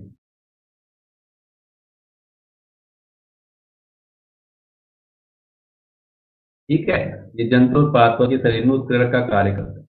इनको अपन जैव रासायनिक उत्प्रेरक भी कह सकते हैं। क्या कह सकते हैं इनको? जैव रासायनिक उत्प्रेरक। जैव रासायनिक उत्प्रेरक भी ये ध्यान रखेंगे। एंजाइम का दूसरा नाम है जैव रासायनिक उत्प्रेरक। क्यों? क्योंकि जंतु और पादपों की रासायनिक अभिक्रियाओं के लिए उत्प्रेरक का कार्य। अब एंजाइम होते क्या है? एंजाइम होते हैं जटिल कार्बनिक पदार्थ जिनमें नाइट्रोजन पाया जाता है। नाइट्रोजन युक्त जटिल कार्बनिक पदार्थ होते हैं। ठीक है, नाइट्रोजन युक्त जटिल कार्बनिक पदार्थ होते हैं एंजाइम। या हम कह सकते हैं ये प्रोटीन होते हैं। क्या होते हैं? ये प्रोटीन। अपने शरीर में जो प्रोटीन है ना, वो प्रोटीन होते हैं, उच्च अणुभार वाले प्रोटीन। उच्च अणुभार वाले प्रोटीन होते हैं एंजाइम। चार बातें ध्यान रखें। पहली बात तो क्या कहा, एंजाइम जैसे एग्जाम में पूछे एंजाइम क्या होते हैं? ऐसे रासायनिक पदार्थ जो जंतु व पादपों में होने वाली रासायनिक अभिक्रियाओं के लिए उत्प्रेरक का कार्य करते हैं, इन्हें जैव रासायनिक उत्प्रेरक भी कहा जाता है। होते क्या है ये जटिल नाइट्रोजन युक्त कार्बनिक पदार्थ होते हैं। या हम कह सकते हैं ये उच्च अणुभार वाले प्रोटीन। जैसे देखो, प्रोटीन, ये स्टोमक है, स्टोमक से एक एंजाइम निकलता है जिसको कहते हैं अपन कौन सा? Pepsin enzyme. ये पेप्सिन एंजाइम क्या करता है? प्रोटीन के जो मॉलिक्यूल्स होते हैं ना, उनको तोड़ देता है सरल अणुओं में। प्रोटीन के अणुओं को सरल अणुओं में तोड़ देता है। प्रोटीन मॉलिक्यूल्स यानी प्रोटीन के सरल अणुओं को सरल अणुओं में तोड़ देता है कौन? पेप्सिन। कहाँ से निकलता है ये? स्टोमक से निकलता है, अपने पेट में पाया जाता है, अपने आमाशय में पाया जाता है। ठीक है, इसके अलावा पैंक्रियाज जो होता है, पैंक्रियाज तो जानते हैं सब। पैंक्रियाज से ये निकलते हैं कौन कौन से? ट्रिप्सिन एंजाइम पाया जाता है, या पैंक्रियाटिक एमाइलेज पाया जाता है, या लाइपेज पाया जाता है। ट्रिप्सिन एंजाइम क्या करता है? ये प्रोटीन को तोड़ता है सिंपल मॉलिक्यूल्स में, शुगर को तोड़ता है सिंपल मॉलिक्यूल्स में, और फैट को यानी वसा को भी तोड़ता है सिंपल। वसा का अपघटन करता है लाइपेज एंजाइम, प्रोटीन को तोड़ता है ट्रिप्सिन एंजाइम, और शर्करा को तोड़ता है कौन सा? Pancreatic amylase.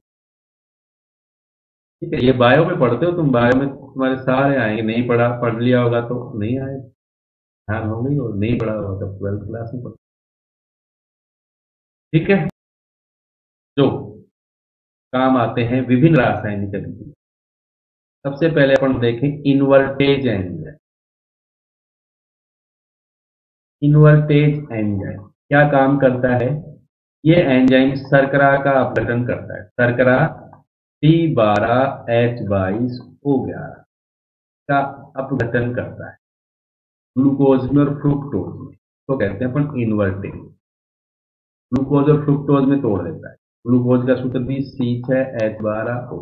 फ्रुक्टोज भी का सूत्र दोनों का सेम है, C6H12O। ये है ग्लूकोज, ठीक है, और ये है क्या? फ्रुक्टोज। ये क्या है? शर्करा। ठीक है, तो शर्करा का ग्लूकोज और फ्रुक्टोज में अपघटन कौन सा एंजाइम करता है? ध्यान रखेंगे, इन्वर्टेज। इसके अलावा स्टार्च। स्टार्च होता है C6H10O5, और ये बहुलक है, C6H10O5 है, ये स्टार्च है। स्टार्च का अपघटन करेंगे, एन जल के अणु काम में आएंगे। यहाँ एंजाइम जो काम में आता है उसको बोलते हैं डायस्टेज। ये ध्यान रखेंगे। ये डायस्टेज एंजाइम क्या करता है? ये भी स्टार्च का अपघटन कर देता है। ये क्या है? स्टार्च। स्टार्च का अपघटन कर देता है ये माल्टोज में तोड़ देता है स्टार्च को माल्टोज। माल्टोज होता है C6H12O6।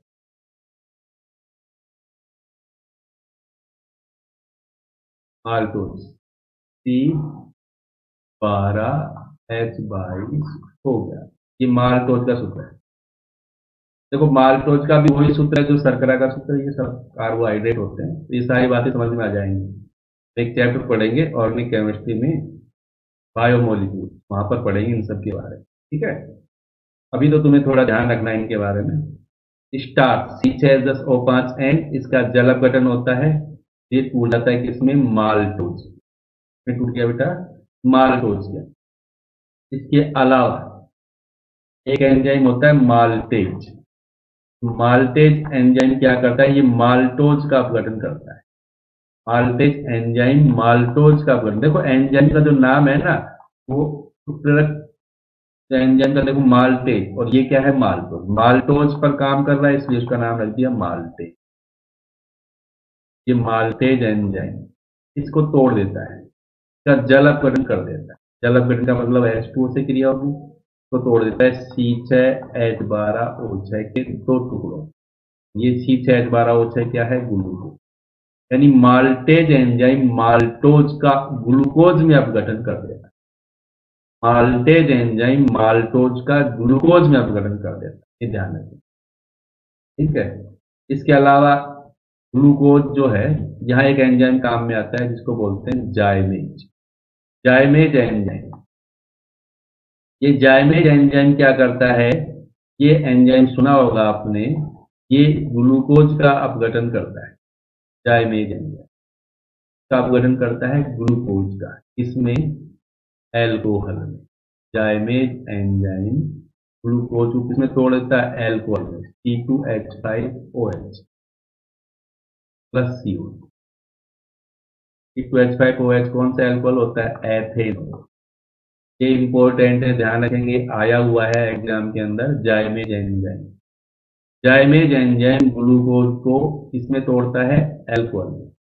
सभी क्रिया का उपयोग एल्कोहल बनाने के लिए किया जाता है। ग्लूकोज से एल्कोहल बनाने के लिए जाइमेज का उपयोग करते हैं, ध्यान रखें, तो बोलते हैं किण्वन। ये जो अभिक्रिया होंगी तो किण्वन फर्म जानते हैं सब, फर्मेंटेशन, किण्वन। इसके अलावा यूरिया, यूरिया का अपघटन करता है यूरिएज एंजाइम। यूरिएज यूरिया के लिए काम में आता है। यूरिया का सूत्र पता ही है सबको, NH2CONH2। नहीं पता है तो याद रखेंगे NH2CONH। इसका अपघटन करता है कौन, NH2CONH2 का अपघटन करने के लिए कौन सा एंजाइम काम में लेते हैं, यूरिएज। इसको तोड़ देता है किसमें, अमोनिया में, plus CO2। Ammonia plus CO2 में टूट जाते हैं। यहाँ पर भी जल अपघटन, जल से क्रिया होती है, अमोनिया और CO2 में टूट जाता है। और यूरिया, यूरिया का अपघटन हो जाता है कौन से एंजाइम के द्वारा, यूरिएज एंजाइम से। यूरिएज एंजाइम कहाँ से प्राप्त करते हैं, सोयाबीन से प्राप्त करते हैं। ये भी प्रश्न पूछा जाता है कई बार, यूरिएज को कहाँ से प्राप्त करते हैं, सोयाबीन से, ठीक है। इसके अलावा एक एंजाइम, चलो ये तो सबको पता हो, दूध में कौन सा एंजाइम होता है, दूध को दही में बदलने के लिए कौन सा एंजाइम काम में आता है, कौन सा एंजाइम, जल्दी बताएं, नहीं पता, लैक्टोबेसिलाइन। कौन सा, लैक्टोबेसिलाइन। कौन सा, लैक्टोबेसिलाइन, सही बताया बच्चों। लैक्टोबेसिलाई क्या करता है, दूध को दही में बदल देता है, ठीक है। तो ये सभी एंजाइम, इनके नाम ध्यान रखेंगे। इन्वर्टेज एंजाइम तो क्या करता है, शर्करा का अपघटन करता है। डायस्टेज क्या करता है, स्टार्च का अपघटन करता है। माल्टेज क्या करता है, माल्टोज का अपघटन करता है। जाइमेज क्या करता है, ग्लूकोज को अल्कोहल में तोड़ता है। यूरिएज क्या करता है, यूरिया का अपघटन करता है। और लैक्टोबेसिलाई जो दूध को दही में बदलता है, ठीक है, ये ध्यान रखें, ठीक है बच्चों। एक दो बार लिखोगे तो याद होगी सारी चीज, लिखना जरूर पड़ेगा। तो यहाँ पर ये इनके सोर्स भी दिए हुए, टेबल देख लेंगे सब। इस टेबल में सोर्स भी दे रखे हैं कि कौन सा एंजाइम कहाँ से प्राप्त होता है। देखो इस टेबल को, टेबल में सोर्स भी दिए हुए हैं कि कौन सा एंजाइम कहाँ से प्राप्त हो। देखो पढ़ो इसको एक बार। इन्वर्टेज एंजाइम कहाँ से प्राप्त हो रहा है, इसका सोर्स है यीस्ट से प्राप्त होता है, इन्वर्टेज यीस्ट से, ठीक है। और इन्वर्टेज क्या करता है, अभी हमने देखा, ये सुक्रोज को यानी शर्करा को तोड़ता है ग्लूकोज में और फ्रुक्टोज। जाइमेज एंजाइम भी कहाँ से प्राप्त होता है, ये भी यीस्ट से ही प्राप्त होता है। जाइमेज क्या करता है, ग्लूकोज का अपघटन करता है किसमें, एथिल अल्कोहल में और कार्बन डाइऑक्साइड। डायस्टेज एंजाइम कहाँ से प्राप्त होता है, माल्ट से प्राप्त होता है। ये क्या काम करता है, स्टार्च का माल्टोज में अपघटन। ठीक है, माल्टेज एंजाइम क्या करता है, ये भी ईस्ट से प्राप्त होता है, ये भी क्या करेगा, माल्टोज का ग्लूकोज में अपघटन करेगा। यूरिएज एंजाइम कहाँ से प्राप्त होता है, सोयाबीन से प्राप्त होता है। क्या काम करता है, यूरिया का अपघटन करता है अमोनिया में और कार्बन डाइऑक्साइड। इसी तरह पेप्सिन एंजाइम कहाँ पाया जाता है, अपने स्टोमक में पाया जाता है। ये क्या करता है, प्रोटीन को तोड़ देता है एमिनो एसिड तरह होंगे। तो ये सब याद होनी चाहिए, इन्वर्टेज, जाइमेज, डायस्टेज, माल्टेज, यूरिएज और पेप्सिन। ठीक है, कौन क्या करता है और किसका सोर्स क्या है, में आ गया सबको। कौन सा एंजाइम कहाँ से प्राप्त किया जाता है और उसका काम क्या है, कौन सी रिएक्शन में वो एंजाइम का काम कर रहा है, उत्प्रेरक का काम कर रहा है। सबको समझ में आ गया, आ गया सबको समझ में। ठीक है, अब हम बात करते हैं कि एंजाइम के गुण क्या है, एंजाइम के गुणों की। एंजाइम के गुणों को ध्यान से देखेंगे, एंजाइम में कौन कौन से गुण पाए जाते हैं। देखो, एंजाइम के कौन कौन से गुण हैं। एक तो मोस्ट हाईली एफिशिएंट होता है, यानी बहुत ज्यादा क्षमता होती है उसमें, सक्रिय होता है, बहुत ज्यादा क्षमता है। एक एंजाइम 1 सेकंड में अभिकारक के 10 लाख अणुओं को उत्पाद में बदल देता है। समझ में आ गई बात, 1 सेकंड में 10 लाख अणुओं को किसमें बदलता है, वो उत्पाद में बदलता है। इतनी ज्यादा क्षमता होती है एंजाइम, इतनी 10 लाख अणु 1 सेकंड में उत्पाद में बदल जाता है। अगर एंजाइम की प्रेजेंस में अभिक्रिया होगी, तभी क्रिया का वेग देखो कितना गुना बढ़ा देता है। ये 1 सेकंड के अंदर 10 लाख अणु को उत्पाद में बदल देता है। हाईली स्पेसिफिक नेचर है इसका। ठीक है, विशिष्ट होता है, जैसे हमने उत्प्रेरक देखा था ना, विशिष्ट होते हैं उत्प्रेरक। ये भी स्पेसिफिक का मतलब विशिष्ट होता है। हाईली स्पेसिफिक नेचर है इसका, उच्च विशिष्टता दर्शाता है। उच्च विशिष्टता का मतलब एक एंजाइम सभी अभिक्रियाओं में उत्प्रेरक का काम नहीं करता, एक एंजाइम किसी एक अभिक्रिया में ही उत्प्रेरक का काम। क्या एक एंजाइम सभी अभिक्रिया में उत्प्रेरक का काम करता है, नहीं करता है। देखो हमने देखा, अभिक्रिया बदल रही है तो उसका एंजाइम अपने आप ही बदल गया, एंजाइम बदल गया, अभिक्रिया बदल गई। यही कहलाती है विशिष्टता। सभी अभिक्रियाओं में एक ही एंजाइम काम नहीं कर सकता, हर अभिक्रिया के लिए एक विशेष प्रकार का एंजाइम। ऑप्टिमम टेम्परेचर, यानी एंजाइम एक निश्चित ताप पर ही क्रिया करता है। ऑप्टिमम टेम्परेचर को बोलते हैं अपन क्या, ऑप्टिमम। ठीक है, एक निश्चित ताप होता है, एक निश्चित ताप होता है जिस पर एंजाइम क्या करता है, क्रिया करता है। जैसे एंजाइम की क्रिया करने के लिए जो सबसे अच्छा ताप होता है वो कितना होता है, 298 से 310 केल्विन।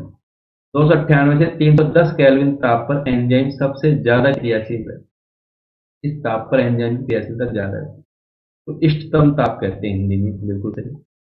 जैसे अपने शरीर का ताप कितना रहता है, जल्दी बताएंगे, अपनी बॉडी का टेम्परेचर कितना रहता है, मानव की बॉडी का टेम्परेचर कितना रहता है, मानव की बॉडी का टेम्परेचर कितना रहता है, 310 केल्विन। ठीक है, मानव की बॉडी का टेम्परेचर, मानव शरीर का ताप कितना रहता है, 310 केल्विन होता है। 310 केल्विन ताप पर एंजाइम की क्रियाशीलता ज्यादा रहती है। और ताप ज्यादा हो जाता है ना अपनी बॉडी का, तो फिर एंजाइम की क्रियाशीलता घटने लगता है। जैसे बुखार हो जाता है, अपने फीवर हो जाता है, बॉडी टेम्परेचर बढ़ जाता है, बॉडी टेम्परेचर बढ़ जाता है तो फिर एंजाइम की क्रियाशीलता घट जाती है। ठीक है, तो अपनी बॉडी का टेम्परेचर 310 केल्विन होता है। 310 केल्विन पर अपने शरीर में जो एंजाइम जो होते हैं ना, वो क्रियाशील रहते हैं, ज्यादा क्रियाशील रहते हैं। ये ध्यान रखेंगे, ऑप्टिमम टेम्परेचर, इष्टतम ताप जो है एंजाइम का, 298 से 310 केल्विन। इसी प्रकार एंजाइम एक निश्चित पीएच पर ही कार्य करते हैं, पीएच भी उनकी निश्चित होती है, तो कहते हैं इष्टतम पीएच, ऑप्टिमम पीएच। और एंजाइम के लिए इष्टतम पीएच कितनी होती है, 5 से 7। कितनी होती है, 5 से 7। 5 से 7 पीएच पर एंजाइम की क्रियाशीलता सबसे ज्यादा है। पीएच 5 से 7 होनी चाहिए, ध्यान रखें, तभी एंजाइम ज्यादा क्रियाशील है। को एंजाइम को अभी मैं नेक्स्ट पढ़ने को बताता हूँ। इसी तरह एक होते हैं इनहिबिटर्स या पॉइजन, ऐसे पदार्थ जो उत्प्रेरक की क्षमता को कम कर देते हैं, इन्हें क्या कह देते हैं अपन, पॉइजन कह देते हैं। वो इनहिबिटर्स कहते हैं। यहाँ एंजाइम भी तो उत्प्रेरक ही है, तो ये एंजाइम की उत्प्रेरकीय क्षमता को घटाते हैं। ठीक है, इनहिबिटर्स क्या करते हैं, एंजाइम की उत्प्रेरकीय क्षमता को घटा देते हैं। जैसे हमने वहां पढ़ा था उत्प्रेरक में उत्प्रेरक विष, इस तरह एंजाइम के लिए भी विष होते हैं। जो एंजाइम के लिए विष है वो एंजाइम की क्षमता को घटा देता है। जैसे अभी हमने देखा को एंजाइम क्या होते हैं, सह एंजाइम क्या होते हैं, सह एंजाइम कहते हैं या सक्रियक कहते हैं। सक्रियक, सक्रियण आयन भी पाए जाते हैं। सक्रियक ऐसे पदार्थ जो एंजाइम की क्रियाशीलता को बढ़ा देते हैं, जिनके कारण एंजाइम ज्यादा क्रियाशील होता है, उनको बोलते हैं सह एंजाइम या सक्रियक कहते हैं। कुछ अप्रोटीन जो प्रोटीन नहीं है, जैसे विटामिन, अगर एंजाइम के साथ विटामिन जुड़ जाता है तो वो एंजाइम की क्रियाशीलता को बढ़ा देता है। इसके अलावा कुछ आयन जैसे Na+ आयन है, Cu+2 है, CO+2 है, ये आयन अगर एंजाइम के साथ जुड़ जाते हैं तो एंजाइम की क्रियाशीलता बढ़ जाती है। इनको बोलते हैं सक्रियक आयन। कौन से आयन कहते हैं इनको, सक्रियक आयन। क्या कहेंगे, सक्रियक आयन। ये एंजाइम की क्रियाशीलता को बढ़ा देते हैं, सक्रियक आयन कहलाते हैं। और विटामिन भी एंजाइम के साथ जुड़कर उनकी क्रियाशीलता को बढ़ाते हैं। जैसे एमाइलेज जो एंजाइम है, इसमें अगर सोडियम आयन जुड़ जाता है तो उसकी क्रियाशीलता बढ़ जाती है। एमाइलेज एंजाइम के साथ सोडियम आयन जुड़ करके उसकी क्रियाशीलता को क्या कर देता है, बढ़ा देता है। क्लियर। तो एंजाइम ऐसे पदार्थ जो एंजाइम की क्रियाशीलता को बढ़ा देते हैं, ये विटामिन हो सकते हैं। कुछ सक्रियक आयन होते हैं जो एंजाइम के साथ जुड़कर उसकी क्रियाशीलता को बढ़ा देते हैं। ये ध्यान रखिए। ठीक है, अब एंजाइम किस प्रकार से क्रिया करता है, एंजाइम की मैकेनिज्म क्या है, एंजाइम कैसे अभिकारक के साथ क्रिया करके उसकी अभिक्रिया की क्रियाशीलता को बढ़ाते हैं। देखो ये मैकेनिज्म है, बिल्कुल सरल मैकेनिज्म है एंजाइम की। थोड़ा ध्यान से देखेंगे तो बायो भी पढ़ा है तुमने, क्रियाविधि। मैकेनिज्म का मतलब होता है क्रियाविधि। ठीक है, क्रियाविधि of enzyme catalysis, mechanism of enzyme catalysis, enzyme उत्प्रेरण की क्रियाविधि। मैंने अभी कहा कि एंजाइम एक विशेष अभिक्रिया के लिए एक विशेष प्रकार का एंजाइम ही काम करता है। सभी एंजाइम सभी अभिक्रियाओं में काम नहीं आता। जिस प्रकार एक ताला सभी चाबियों से नहीं खुलता, एक ताले के लिए एक स्पेशल चाबी होती है, उसी से खुलता है। ठीक है, देखो यहाँ पर उसी को देख करके एक चित्र बनाया गया है। यहाँ पर ये ताला चाबी एक तरह से चाबी है एंजाइम, और ये एस क्या है, अभिकारक, सबस्ट्रेट कहते हैं इसको। एस क्या है यहाँ पर, सबस्ट्रेट, अभिकारक। तो यहाँ पर अभिकारक जो ये एंजाइम है, और ये एंजाइम की सतह पर यहाँ संरचना देखो, और ये उत्प्रेरक यानी एंजाइम की सतह की संरचना देखो। इन दोनों की सतह संरचना एक दूसरे की पूरक होती है। पूरक का मतलब ये इसमें फिट हो जाएगा, इसमें फिट हो जाएगा। देखो यहाँ दूसरे चित्र में फिट हो गया। अगर ये फिट होता है तभी यहाँ पर ये एंजाइम किया करेगा, ये एंजाइम काम आएगा। अगर एंजाइम सबस्ट्रेट में फिट नहीं होता है, सबस्ट्रेट और एंजाइम आपस में फिट नहीं होते हैं, सबस्ट्रेट और एंजाइम आपस में फिट नहीं होते हैं, तो फिर एंजाइम के द्वारा अभिक्रिया उत्प्रेरित नहीं होती। ठीक है, एंजाइम उत्प्रेरक के रूप में काम कर रहा है। यहाँ पर ये एंजाइम सबस्ट्रेट के साथ क्रिया करके पहले तो क्या बन रहा है, मध्यवर्ती बना रहा है। क्या बना रहा है, मध्यवर्ती, जिसको बोलते हैं enzyme substrate complex, enzyme substrate मध्यवर्ती या एंजाइम सबस्ट्रेट संकुल। क्या बन गई, कॉम्प्लेक्स का मतलब संकुल बन गया, एंजाइम सबस्ट्रेट संकुल। और ये एंजाइम सबस्ट्रेट संकुल फिर किसमें टूट रहा है, एंजाइम से ऐसे कैसे अलग हो गया, और ये अभिकारक किसमें बदल गया, पी का मतलब उत्पाद में टूट गया। ठीक है, E for enzyme, S for अभिकारक सबस्ट्रेट, एंजाइम और सबस्ट्रेट क्रिया करके ई एस क्या बना रहे हैं, एंजाइम सबस्ट्रेट संकुल बना रहे हैं। और ये एंजाइम सबस्ट्रेट संकुल फिर किसमें टूट गया, एंजाइम और उत्पाद में टूट जा।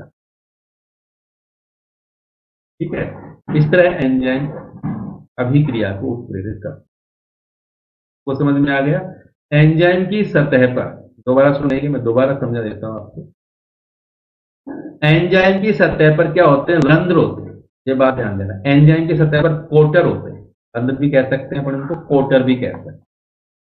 ठीक है, कोटर होते हैं। और ये कोटर जो है ना, इनका एक विशेष आकार होता है, विशेष आकृति के होते हैं, अभिलाक्षणिक आकृति के होते हैं ये कोटर। और इन कोटरों में विभिन्न प्रकार के क्रियात्मक समूह पाए जाते हैं। इनमें होते हैं कौन? क्रियात्मक समूह। क्रियात्मक समूह जैसे NH2 समूह, या COOH समूह, या SH समूह, या OH समूह, ये समूह पाए जाते हैं इनके अंदर। जैसे यहाँ चित्र बना हुआ है, और अलग से बना सकते हैं। जैसे मान लीजिए ये एंजाइम है, यहाँ इस तरह के कोटर होते हैं, इस तरह के छिद्र होते हैं एंजाइम की सतह पर, रंध्र होते हैं, कोटर होते हैं। ये अभिलाक्षणिक आकृति के होते हैं कोटर। और इन कोटर में कौन होते हैं? ये क्रियात्मक समूह होते हैं। इन कोटर में ये क्रियात्मक समूह होते हैं। अब अभिकारक के अणु क्या करते हैं? यहाँ आते हैं इन कोटर्स में, और इन अभिकारक के अणु यहाँ आकर के इन क्रियात्मक समूह के साथ बंध बना करके और बना लेते हैं एंजाइम सबस्ट्रेट संकुल। और ये एंजाइम सबस्ट्रेट संकुल फिर बदल जाते हैं एंजाइम और उत्पाद। ठीक है, इसको अपन ताला चाबी सिद्धांत भी कह सकते हैं। देखो, एक तरह से ये ताला हो गया, ये चाबी हो गई। चाबी तो एंजाइम है, ताला कौन है? सबस्ट्रेट यानी अभिकारक है। अब ये दोनों एक दूसरे में अगर फिट हो जाएंगे तो अभिक्रिया होने से अभिकारक उत्पाद में बदल जाएगा, अन्यथा नहीं बदलेगा। ठीक है, इस तरह एंजाइम अभिक्रिया को क्या करते हैं? उत्प्रेरित करके अभिक्रिया को संपन्न करवाते हैं। अब बताओ बच्चों, यहाँ तक किसी कोई दिक्कत है तो? कोई दिक्कत है तो जल्दी बताएंगे मुझे। सबको समझ में आ गया? Yeah.